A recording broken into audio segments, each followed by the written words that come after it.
Alright, yun na nga. Manonood na naman po tayo ng balita. Ito'y galing po sa ating Pinas News Insider na may title, Good News. Nilatag ng korte, malaking ebidensya. Tatapos sa palasyo, ultimatum nilabas, talsik si Junior. Yan.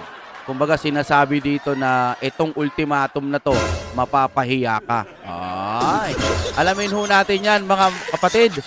Nako, alam nyo naman yung mga nangyayari ngayon, ano? Ito nga, Supreme Court naglabas ng ganyan, pero yung mga taga-kabila naman, nagsama-sama sila upang magsampa ng kaso para kay BP Sara. No? Corrupt daw si BP Sara, milyon yung sinasabi nila. Pero doon sa bilyon, tahimik sila, ayaw nila, no? Ayaw nila sa bilyon-bilyong mga pondong nawawala. Ayaw nilang kasuhan yung mga pumirma doon. Ba't ayaw nyo? Kasi nga, nalilito sila. Ulitin natin, si BP Sara kasi ang mauupo kapag ka na-impeach itong si PBBM. Kaya, sa tingin ko lang to uunahin po nila si BP Sara. Sunod nila yung presidente. Kasi yung presidente, impeachable na talaga eh. Di ba? Ang dami ng mga foul. Ang dami na po yung pirma-pirma. Wala siyang alam eh. Laging walang alam. Nilabag pa yung sa may PhilHealth, di ba? Tapos ngayon, syempre, yung mga kalaban, naku, pag pinabagsak natin to, si BP Sara mauupo.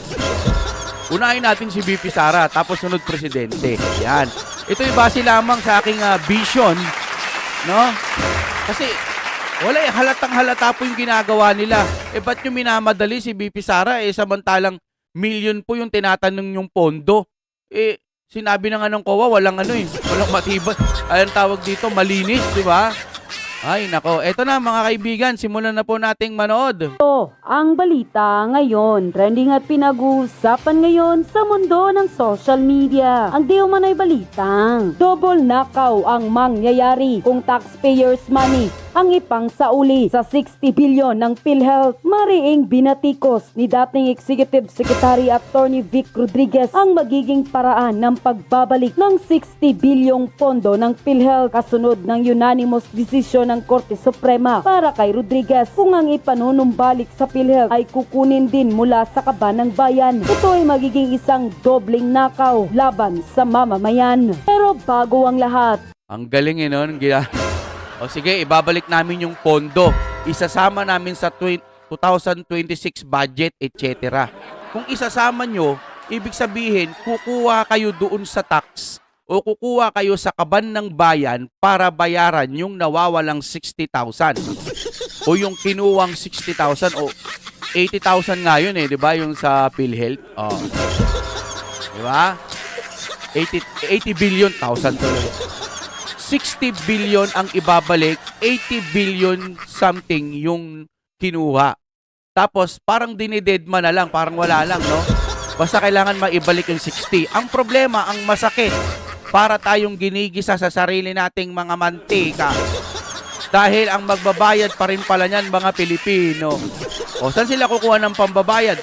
Yung kinuha ba nila? Yun din bang ibabalik nila? Hindi pala. Ako'y nagpadala sa maling akala. Grabe pala yun, Ibig sabihin, okay, ibalik natin. Pero kukuha tayo doon sa kaban ng bayan. Wala rin pala, di parang doble ang nangyari. No? Tuloy tayo. kung bago ka pa lamang sa aming channel, please huwag kalimutang mag-like, subscribe at i-click ang notification bell para mas maging updated ka pa lalo sa lahat pa ng bagong video Delicate ay tayo. upload namin. At eto na nga mga kababayan, ito ang balitang dapat malaman ng taong bayan. Sa isang pahayag sa ngalan ng hakbang ng maisog, una niyang pinasalamatan ng Korte Suprema sa pag-uutos sa administrasyon na agad ibalik ang pondong nagmula umano sa pribadong kontribusyon ng mga ordinaryong miyembro ng PhilHealth. Ngunit iginiit niya na hindi pa rito nagtatapos ang laban dahil nananatiling kulang ang pananagutan hanggat walang napapanagot sa umano'y paglustay ng pondo. Hindi dapat at hindi maari na taxpayer money ang gagamiting pansauli sa ninakaw na pondo mula sa private monthly contribution ng mga miyembro. Sa ganitong uri ng restitution, doble nakaw ang paggisa sa ating sariling mga mantika. Ang galing, Sa mga natutuwa, yes, sa wakas ibabalik na. O yung mga tagapagtanggol ng kabila. O nga, buti nga ibabalik eh. Yung iba dyan hindi binabalik eh. Yung buti nga ibabalik. O, pero saan ba kukunin yung ibabalik na yan? Sa kaban pala ng bayan? Ibig sabihin, parang mga Pilipino din ang magbabayad dun sa kinuha nilang 60 billion. Hindi, 80,000 plus yun, 86 ba? Correct me if I'm wrong kung magkano, 83, 86, 89. Diba? Uy, grabe, lugi. Papayag ba kayo? Tinatanga-tanga na tayo ng mga...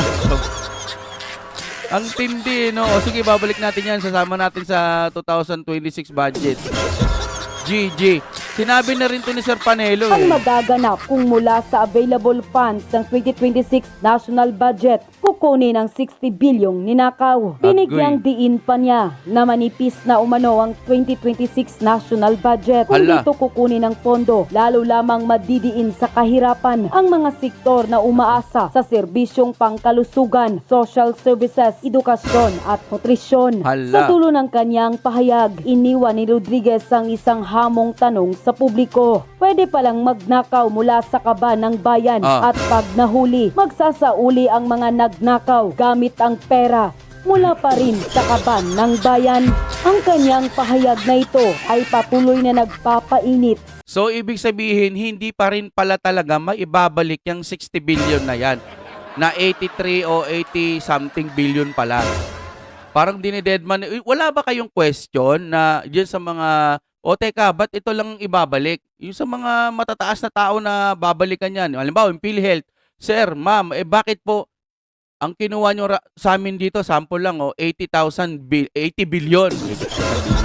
80 billion po ang kinuha ninyo. Pero bakit po ganun? 80 billion ang kinuha, pero 60 lang ang balik. Bakit po ganun? Baka po pwedeng, huwag kayong papayag, di ba? Bukod sa pumayag na kayo, hindi nyo alam ang ibabalik pala dyan, pera ng bayan. Halimbawa, ganito, akin na yan, 60 billion. Oy, balik mo yan, ninakaw. Sige, babalik ko. Kuha ko dito sa kaban ng bayan. Ayan, binalik ko na, Parang ganun, ano? Ibig sabihin, nasa kanila pa rin yung perang 60 billion. Ngayon, yung 60 billion nasaan? Ano ang pinaggamitan? Di ba? Wala bang magtatanong ng ganun sa mga matataas? Yung ombudsman, kayo, mga tanod ng bayan, o sino pa man, o Supreme Court, no, o ano pa man, wala bang magtatanong, teka, nasa na yung 60 billion? Ano ho bang nangyari dyan? Pwede po bang pa-reimburse? Patingin naman kami kung anong meron sa 60 billion. Nakagawa ba kayo ng maliliit na tulay sa mga lokal? Halimbawa, yung binabaha doon, dapat lalagyan ng mga tulay. Yung mga tulay lang na parang kahoy-kahoy, tsaka yung parang tali-tali lang, di ba? O dapat tong gawa ng magagandang tulay. May ganun ba? Wala. Naku. Ipagdiinan natin to, mga kapatid. Huwag ho tayong parang tulog lang ng tulog na, yaman na yan, magnanakaw talaga yan. Ba't pag nabalik mo yung 60 billion, yaman ba buhay mo? Hindi, magkatrabaho ka pa rin. Mindset ba? Alam nyo, kaya tayo lumalaban dito. Sa totoo lang, pwede naman wala na tayong pakialam eh. Kasi pwede naman tayo magtrabaho ng sarili natin, kikita tayo. Bahala sila, nakawin nila yan. Kasi pag binalikan, bakit makikinabang ba mga Pilipino?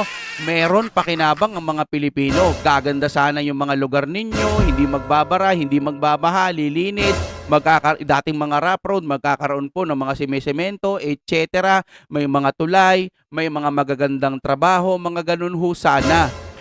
Di ba? Kaso wala. Kaya magkaroon ho tayo ng pakialam. Hindi po pwedeng ganun-ganun na lang. Simulan po natin sa like. Pa-like po ng video natin, mga kapatid. Ito po yung ex-crew dati na pinalitan ho natin Kuya Deng. No?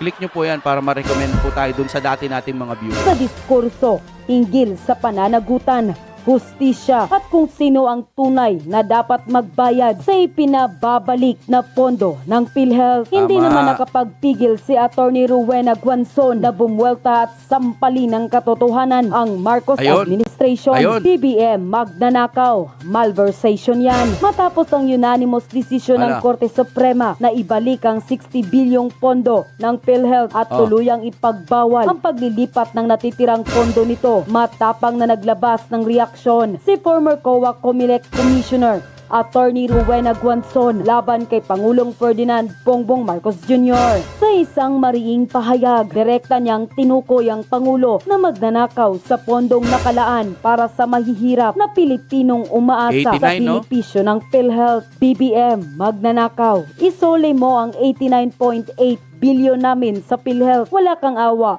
Pati sa PhilHealth na inaasahan ng mga mahihirap, ninakaw mo pa. Malversation yan. Pahayag ni Atty. Guanzon ay kasunod ng ruling ng Korte Suprema na paglilipat ng pondo ng PhilHealth ay may grave abuse of discretion at ang 60 billion ay kailangang ibalik sa pamamagitan ng 2026 national budget. Oh, kita nyo?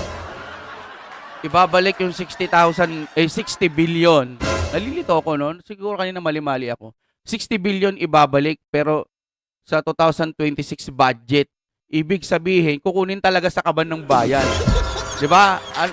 Ano, tanga-tanga na lang? Hindi ba naiisip yan ng mga taga-kabila? Sir, mga mama, grabe naman yan. Hindi ba naiisip na ang gaganda ng suot nyo sa vlog? Ang gaganda, nagbablog kayo, formal na formal kayo. Ang tatanda na natin, di ba natin naiintindihan yung 60 billion na ibabalik? Minsan, pag may mali, sir, kaltukan nyo rin. Uy, teka, 60 billion. Di ba, halimbawa, pinagtatanggol mo si BBM. Uy, teka, 60 billion. Dapat ibalik niya sa sarili niyang pera o sa sarili nila. Halimbawa lang, no? Bakit kukunin doon sa kabansi? Hindi ba nila napakababaw nyo naman kung hindi nyo iniisip yung mga ganung bagay. Tanggol lang kayo ng tanggol, mamen. Naku! May diferensya na ho tayo niyan pagka ganyan. Baka may personal diferensya na kayo sa inyong mga pag-iisip. Tanggol kayo ng tanggol. Grabe naman. Hindi, mga kapatid, ako naiisip ko lang. Kasi dati rin tayong nagtatanggol kay PBBM mula noon. Sila Ben Barubal, si Sir Kapiel, ito din si Sir Badong. Marami pa sama-sama noon, di ba? Pinoy old school, love you. Basta lahat yan, magkakasama kami, kahit yung mga taga-kabila. Nararamdaman kasi namin na, teka, bakit ganun? Bakit parang hindi na maganda yung ginagawa nito? Bakit parang atake na lang ng atake sa BP Sara? Pinababayaan naman ni PBBM, hindi pinagtatanggol. Ay, nako, may mali. Ganun. Doon pa lang ayaw na namin Yung bigas ngayon, di ba, ang mahal na? Mas nagmahal, di ba? Sabi nyo hindi. Nagmahal. Wala nang 20 pesos may 30, 35 nga o 30. Ang pangit pa ng bigas. Hindi nyo ba sinasaway? Kayo naman, pag may mali, sawayin nyo. Halimbawa, supporter ako ni PBBM pero may mali kasi akong nakikita. Ganito kasi yung mga maling nakikita ko. Hindi, nagtatanga-tangahan kayo Mas nakakatanga yun kung alam nyo na pero bulag-bulagan kayo. Wala namang 20 pesos na bigas. Doon lang yun sa pa-event niya o kadiwa-kadiwa. Ewan ko anong tawag doon. Wala naman, binentahan pa nga yung sa Cebu, di ba? Balik tayo dito ngayon. Ito si Ma'am Guanzon, lagi niya nang sinasabihan na magnanakaw. Ito kung tutusin, pwede niyang kasuhan bakit ayaw niyang kasuhan? Kasi nga, pagdating po doon sa korte, magkakaalaman. Di ba? Sinasabihan pa, bangag, etc. Pero hindi nila makanti-kanti itong si Guanzon. Pansinin ninyo, kasi pag nagkaroon nga ng hearing talaga dyan, magkakaalaman talaga. Halimbawa, bangag-bang, patunayan mo nga kung talagang addict yan, magpa-test. Hindi nga pwede, hair follicle test. Balik ulit tayo sa bilyon. May natitirang 29.9 billion, almost, 30 billion na nga yun, kung tutuusin. Wala bang magtatanong? Mga nakaupo? Kahit yung korte man lang sana, teka, sabi daw dito 89 billion, pero bakit 60 billion lang yung ibabalik? Wala bang ganun? Ano ba tong gobyerno natin? Yung mga nagsampa ng kaso kay BP Sara, yung million gusto nyong atupagin. Ang dami yung mga papel. Sobrang dami ng papel nung mamumuti kayo. Pero dito, ang dami ng ebidensya, nakalatag na nga eh. Nandiyan dyan na, kakainin nyo na lang eh. Ipupunta nyo na lang sa ombudsman eh. Bakit si BP Sara pa rin ang binabanatan nyo? Kitang-kita naman oh. Ano ba yan? Di ba? Napakadali lang intindihin. Habang permanenteng ipinagbabawal ang paglilipat ng natitirang 29.9 bilyon para kay Atty. Guanzon, ang isyu ay hindi lamang usaping legal, kundi usapin ng awat, pananagutan at katarungang panlipunan, lalo na para sa mga mahihirap na Pilipinong umaasa sa tulong medikal ng PhilHealth. Muli ring umigting ang panawagan ng ilang sektor na managot ang opisyal na sangkot sa umano'y maling paggamit ng pondo ng bayan kasunod ng makasaysayang desisyon ng Korte Suprema. Unquote. Sabi ng Malacanang, hindi dito sinasang-ayunan yung naging pahayag ni Senator Robin Hood Padilla kasi may payo si Senator Robin Hood Padilla kaya Huwag si susuko. Senator Ronald Bato de la Rosa na huwag sumuko sa dayuhang kapangyarihan. At ito ay hindi sinang-ayunan ni Palace Officer Attorney o Undersecretary Claire Castro kung ano. Tama, hindi niya sinang-ayunan. Di ba? Huwag kang susuko. Sabi ni Robin. Sabi ni Palas, huwag. Mali ang ginagawa mo, labagan sa konstitusyon. Bakit? Yung dadalin ba nila si Bato? O yung si Pangulong Duterte? Dinala nila sa daig? Hindi ba paglabag sa konstitusyon yon? Tapos ngayon isusunod nyo si Bato? Aba, siguro nga mas magandang magtago na lang siya kaysa dalhin siya doon sa kabilang mundo. Di ba? Sa kabilang daigdig. Hindi naman niya kilala mga tao doon. Si Tatay Digong, pinagdudusahan niya, wala naman siyang kasalanan. Ginawa lang niya yung parang makakabuti sa sambayan ng Pilipino, pero anong napala niya? 'Di ba? Tapos labag pa sa konstitusyon. Tapos ngayon yung gagawin nila kay Bato kung sakasakaling mapupunta sa ICC, labag pa rin sa konstitusyon. Ano yung sinasabi nila na mali yung sinasabi ni Robin Padilla kasi nga paglabag daw sa konstitusyon yon ayaw niyong pasukuin. Dadalhin niyo nga sa kung saan eh. Sa ICC, 'di ba? Wala talaga. Mga kapatid, kung bakit po tayo nanonood ng mga ganito at nandito kayo para sa atin, magandang gising lagi tayo kaysa manood tayo sa mga bias media. Yung iba nanonood sa bias media, pinapaputi nila yung mga talagang maduduming dilaw. Kesyo ganito at ganyan. Pero mga kapatid, sa mga vlog, sa mga social media, oo may fake news pero lagi niyong titignan kung tama o mali o mayroong mga basihan at oo nga no, mali yung ginawa nila. Ganon. Hindi yung nunood ka lang sa bias media at yun na yung pinaniwalaan mo. Yung mga bali-balita, totoong may punto. Minsan totoo yung balita, madalas totoo. Pero meron din pag-atake dyan ng palihim na hindi nyo nahahalata. Palike po ng ating video. Maraming salamat po sa inyong panonood. Tapos mag-comment na rin kayo dyan. Sabihin nyo, Duterte pa rin. No? Thank you very much.